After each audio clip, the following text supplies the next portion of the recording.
Guys good morning, কেমন আছো? আশা করি ভালো আছো।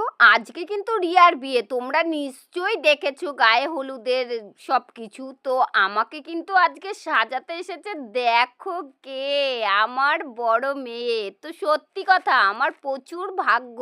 যেরকম রং খেলা শ্যুটগুলো করব, ভাবছিলাম আমি কি করে করব, মনা তো আমার কাছে নেই। তো ঠাকুর কিন্তু আমার বড় মেয়েকে ঠিক পাঠিয়ে দিয়েছে আমার কাছে। আমি যখনই চাই তখনই কিন্তু আমার বড় মেয়ে চলে আসে। আর দেখো, বিয়ে বাড়ি যাবো, তাও ভাবছিলাম আমাকে কে সাজিয়ে দেবে। আমি তো সুন্দর করে সাজতেই পারি না।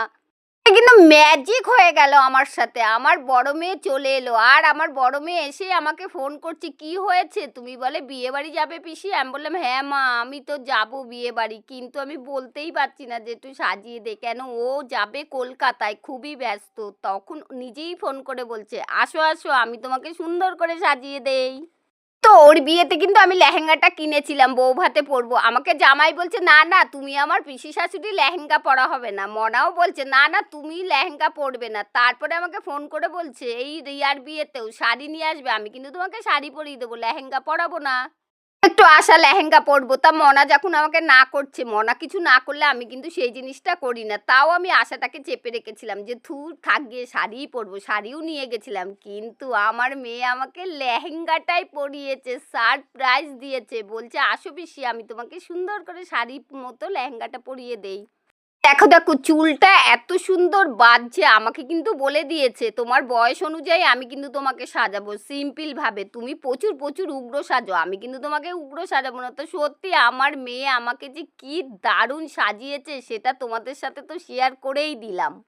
কার কার ঘরে মেয়ে আছে অবশ্যই আমাকে কমেন্ট করে জানিও। আর সত্যি গর্বের কথা, আমি আমার বড় মেয়েকে পেটে ধরিনি, কিন্তু পেটের থেকেও বেশি আমার কাছে আমার বড় মেয়ে।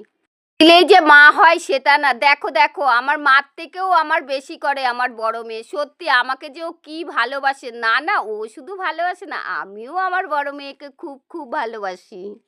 এমন আমার বড় মেয়ে আমার সাপোর্ট করে সব সময়। আর আমার ছোট মেয়েও কিন্তু আমাকে প্রচুর সাপোর্ট করে। কেন, আমার ছোট মেয়ে যদি আমার ক্যামেরাটা না ধরতো, আমি নিশ্চয়ই ভিডিও করতে পারতাম না। তো ছোট মেয়েকেও থ্যাংক ইউ সো মাচ, বড় মেয়েকেও থ্যাংক ইউ সো মাচ।